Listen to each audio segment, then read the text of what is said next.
Boa tarde a todos, sejam todos bem-vindos.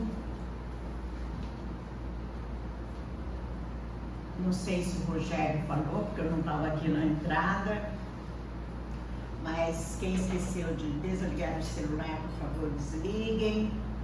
Procurem também não conversar comigo do lado. Nós vamos falar hoje, que já foi falado a semana passada, provavelmente a Angelica vai falar também, nós vamos falar a respeito da prece. E nós já temos dito aqui, mesmo quando a lição não é a prece, quando o Evangelho não é a respeito da prece, nós sempre falamos que devemos estar em sintonia, para que possamos receber aquilo que viemos buscar.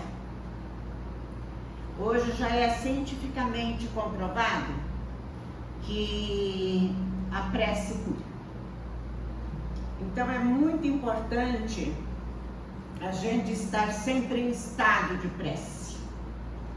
Fazer prece é aquele momento que nós tiramos, às vezes uns 10 minutos, menos, mais, para fazer o Evangelho, para fazer a nossa prece diária, a nossa prece que herdamos dos nossos pais. Mas viver em estado de prece é não aceitar pensamentos negativos. Cada vez que o pensamento chega até nós, nós rejeitamos. E na grande maioria das vezes, nós não acreditamos que nós temos a capacidade de ter domínio sobre os nossos pensamentos. E nós temos. Nós, espíritos, e o cérebro como um transmissor, temos capacidades que nós não conhecemos.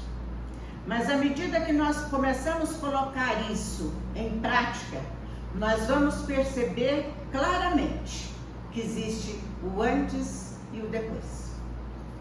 Se Jesus nos ensinou a fazer prece, ele não nos ensinaria nada que fosse inútil.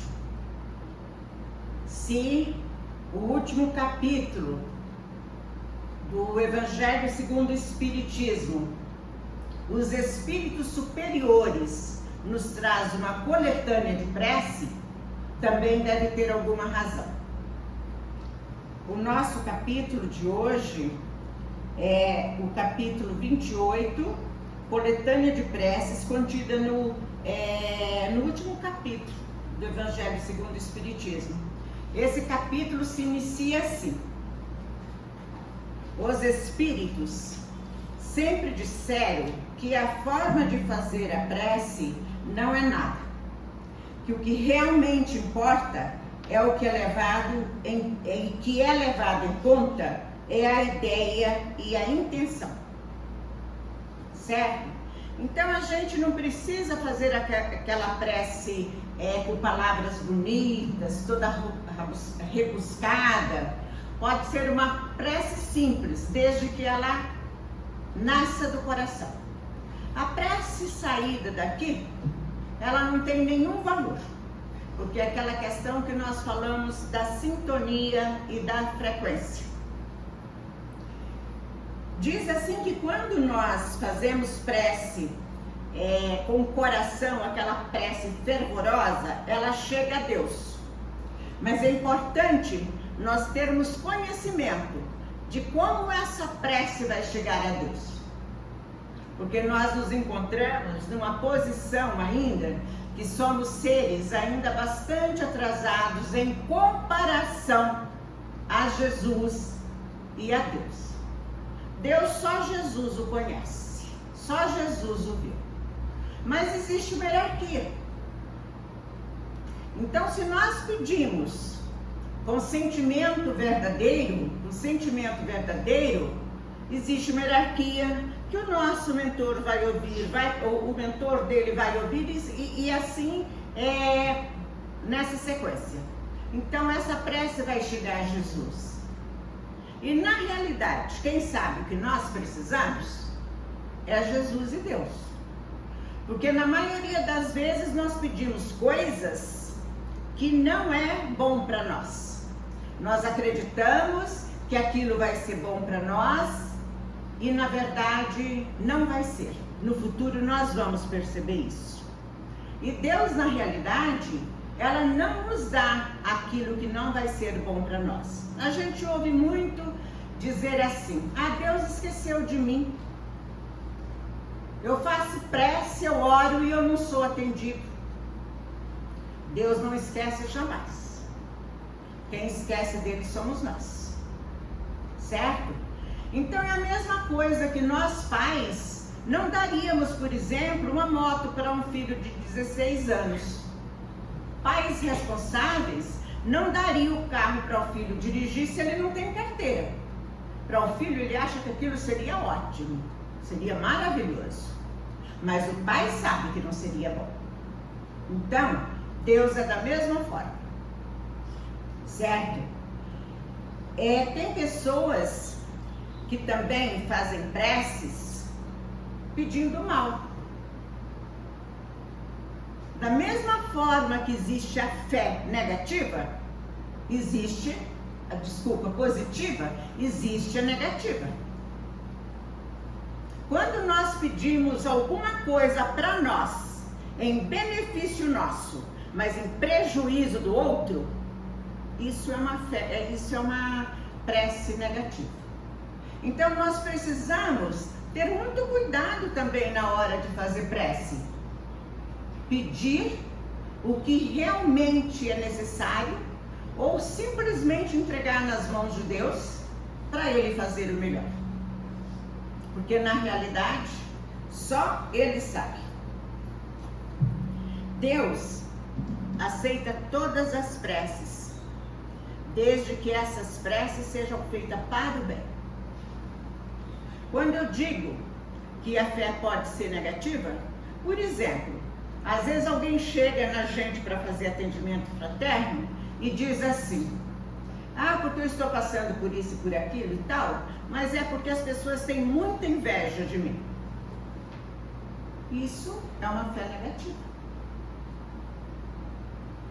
Porque eu acredito que alguém tem inveja de mim. O que é a fé, se não a crença? A fé é uma crença fervorosa, tanto para o bem quanto para o mal. Então é muito importante nós termos essa consciência. E é importante que nós nos vigiemos. Como Jesus disse: vigiai e orai. Muita gente diz que orar e vigiar. Não, é o contrário, é vigiar.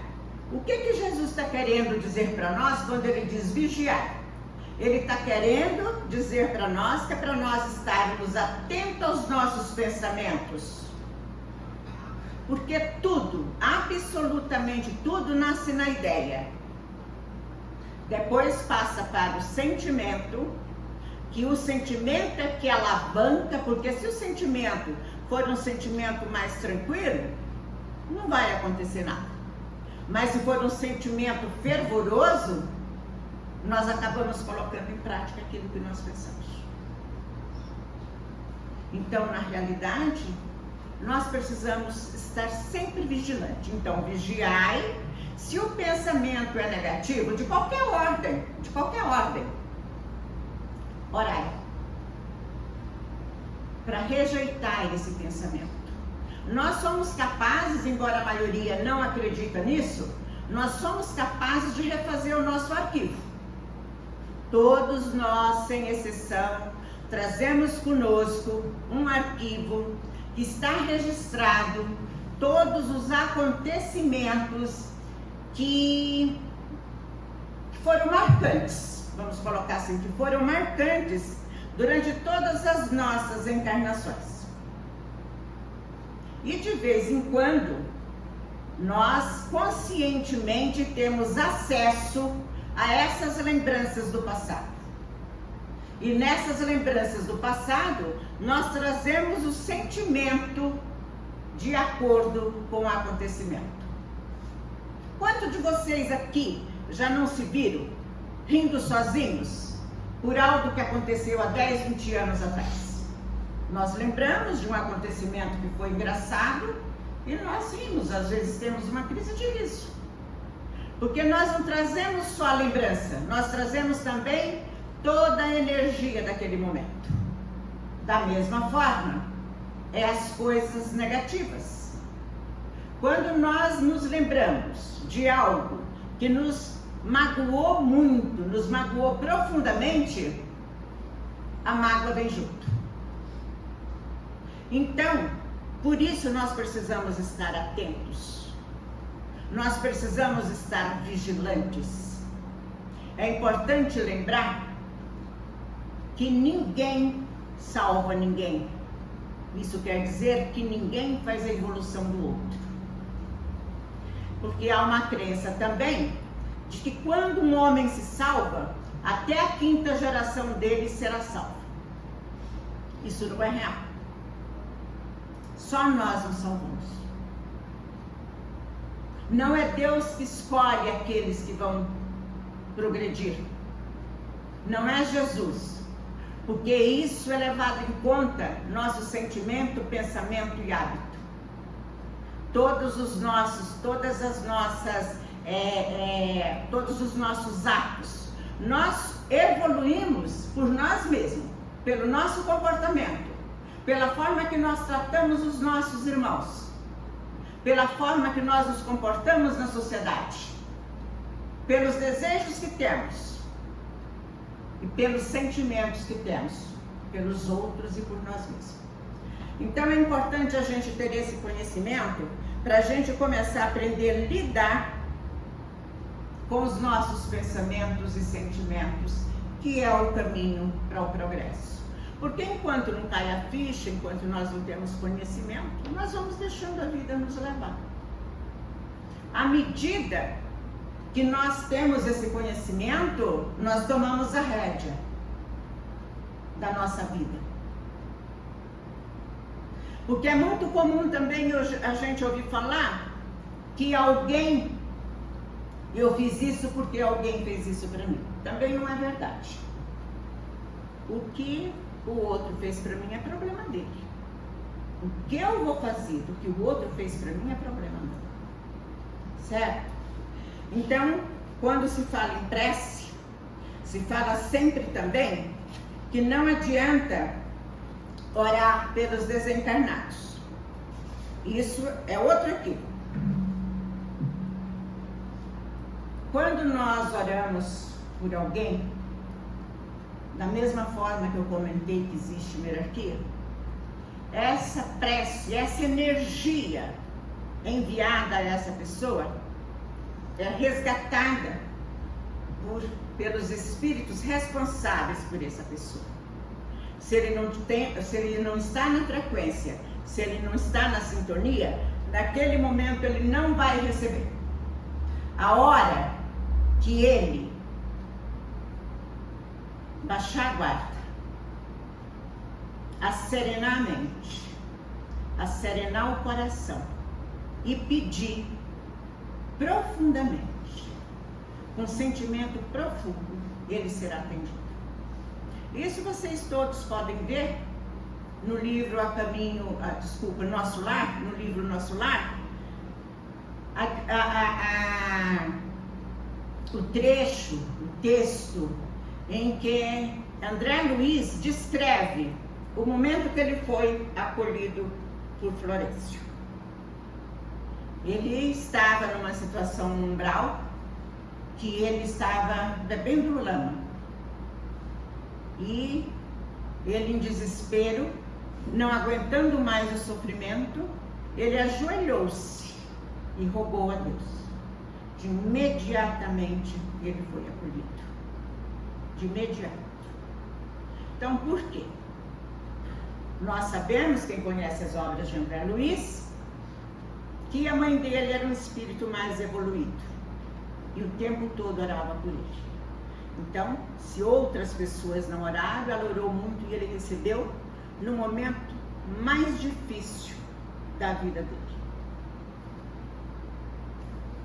Então, é importante a gente também, às vezes a gente fala assim, que a gente pede para Deus e Deus não nos ouve. né?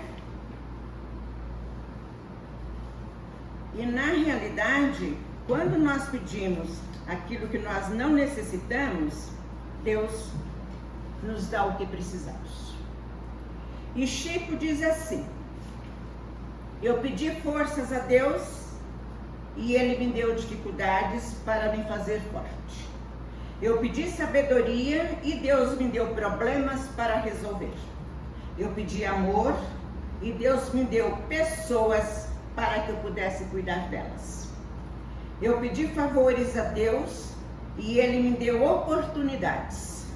Eu não recebi nada do que eu pedi, mas tive tudo o que eu precisava. O Deus hoje é o melhor para nós. Deus está no controle de tudo e Ele sempre vai nos dar o que necessitamos. Tenha uma boa tarde a todos.